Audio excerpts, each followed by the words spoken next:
How many lovers have you made today? Chapter 3, Part 2. I'm sorry to have spoiled the mood. Celestia says, noticing Anon's darkening temper. Don't worry about it. It's nothing, really. No, I do worry. Celestia sits up and looks at Anon. You should never be afraid to tell me how you feel. Anon feels a small smile crawl into his lips upon hearing that. Even a brief chuckle leaves him. I worry about you too, Celestia. Celestia's heart swells at that. I know. Please, ask something you're interested in. Getting back on the subject, Anon can get behind that idea. Then again, he's not too sure what else he could ask about pony relationships. Although he's picked up on a lot of the similarities thus far, there is one odd thing he has noticed. Mares tend to be far more forward than he's used to.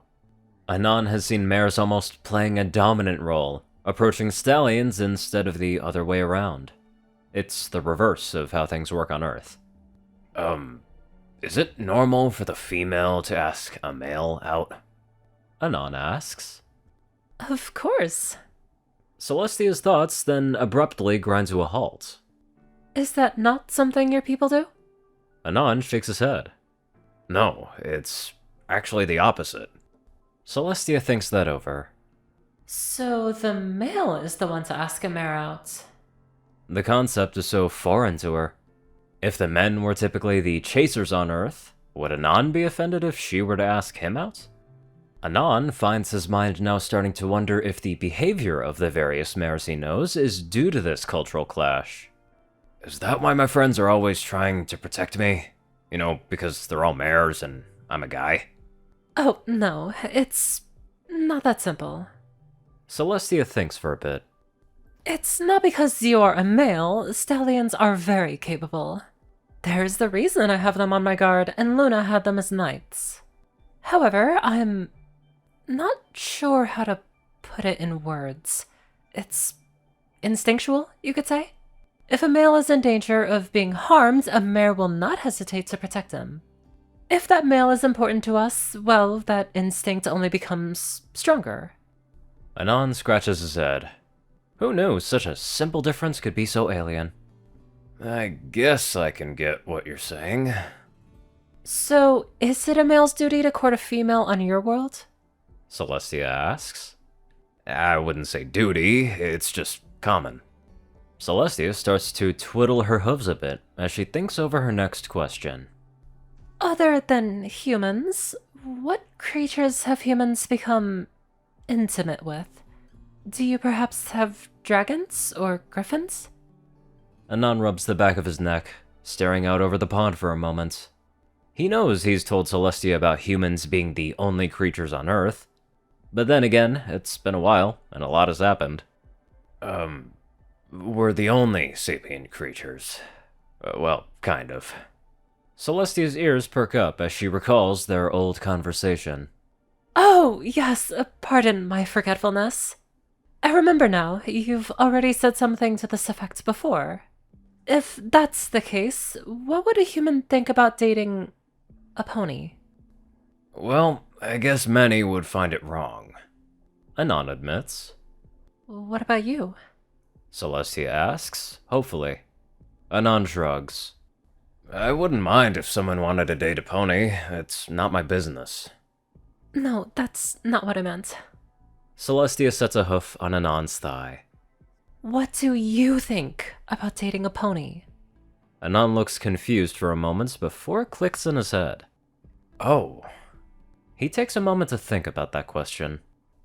I've never really thought about it before. Well, I guess that's not true after what happened with Lyra, but it's hard to explain. I don't think I'm against the idea, but I'm not eager to go out dating anytime soon. Well, that's a far better answer than Celestia was expecting. If he were entirely against the idea of dating a pony, then that would have been the death of this whole plan. But with his reluctance, this will still be far from easy. What about you, Tia? The white alicorn blinks, bodily ejected from her trance. Excuse me? Well, have you ever dated? You've been around for a while, and I've never seen you with a pony. Anon doesn't miss the blush which explodes across Celestia's snout. No. It's a bit embarrassing to admit, but I've never dated. I have grown close to ponies, yes, but I've never been one to become attached in a romantic sense. Really? He exclaims, genuine surprise in his voice. To be so long-lived and never once pursue one's romantic interests. Yes. My sister and I were always very busy ensuring our little ponies were satisfied and safe from harm. However... Celestia hangs her head, her voice lowering. After my sister's banishment, I could not bring myself to endure the pain of losing anyone else. Anon knows he's hit a sore subject for Celestia. The whole isolation thing, especially after sending Luna to the moon, is still something that weighs heavy on her. Perhaps that's another thing she's worrying about. Maybe she's concerned that he'll leave her. Anon feels his mood darken, as the thought of his mortality comes to his mind. Yeah, I get it. Anon shakes his mood off. Well, since we're in the awkward zone, what else do you want to know? Celestia nods. No reason to sour the mood. What type of pony would you be interested in? Whoa. Well, that's certainly an awkward question for Anon. There are so many layers to it that he has to take a second to think over how he could possibly answer it. A type of pony? Well, there are only 4 as far as he knows. Or does she mean type as in looks? Or maybe even both? Anon has never really thought about any of this stuff. He's not interested. Regardless, he takes a moment to ponder over how to answer, but can only find one. One kinda like you. Anon says honestly. Me? Celestia asks with a full blush. Yeah, you're very nice, and you care about what's bothering me. You try to help me wherever you can, but you also make sure not to let your concerns sway you from what you believe is right. What do you mean? I knew how conflicted you were with what was happening between Twilight and I. Anon looks off into the distance as he gathers his thoughts. You were unbiased in your kindness, and I respect that about you. You just wanted to make things right. Anon looks a bit irritated as he stares off into the dirt. Luna isn't like that. She always worries about me. I appreciate it, but sometimes she takes things too far. For my sake. A thoughtful frown touches Celestia's lips. Her ears perk in interest. Forgive me, Anon, but I'm a bit lost. What has my sister done? Anon's eyes widen a hair before he huffs. Forget it. We're supposed to be relaxing, right? Anon turns to Celestia with a fake smile. This is disturbing to her on many levels. What is he hiding from her? What has her sister done to gain such an ire? She decides to shelve her questions for now, to ask Luna later. Yes, you're right. So, you're interested in a mare like me? The weirdness of this situation is a bit more comforting than what he was feeling a few moments ago. Well, when you say it like that, it sounds a bit odd. I just like who you are. I'm not really into types, you know? They can be graceful in their beauty or rugged in their plainness. But what I care about the most is who they are. That's a very mature way to look at things. Celestia says with a smile. Anon shrugs. Maybe.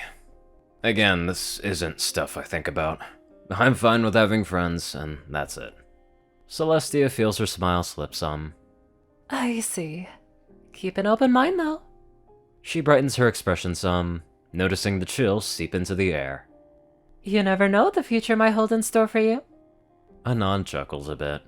Always the optimist.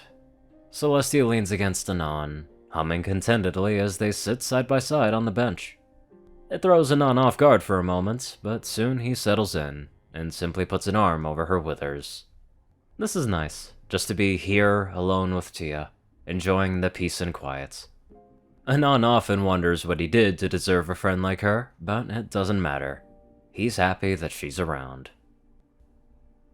So, what had you so busy this morning, Twy? Cadence asks with a smile.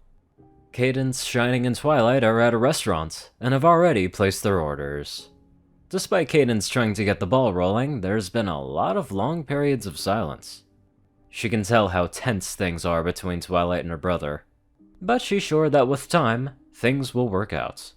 Shining feels guilty about a few things as well, and she feels getting that out in the open will be the first step to helping them both heal.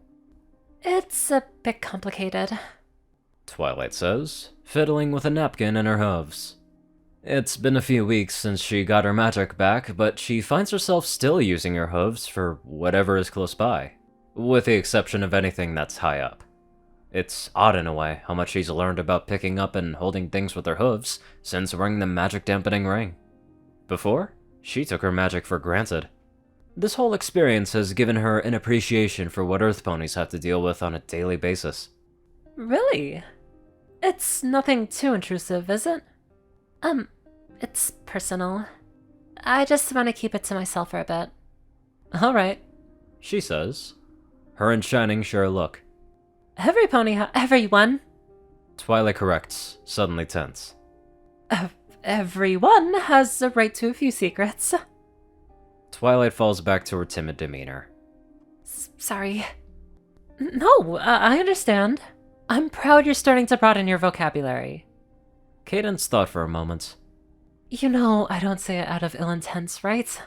I just say every pony because it's what's common in Equestria. Twilight nods. I know. I just see a flaw in it now. We're supposed to value friendship, and yet that word excludes anything not like us. Twilight looks at her brother for a moment, but quickly faces the table. How are you doing, Channing? Shining jerks him out of a stupor. He looks over to his sister as she messes with the napkin in her hooves. He can feel a deep burn in his heart. "I'm fine," comes his terse reply. "Just a lot of work lately." Twilight gives a few small nods and goes back to being silent.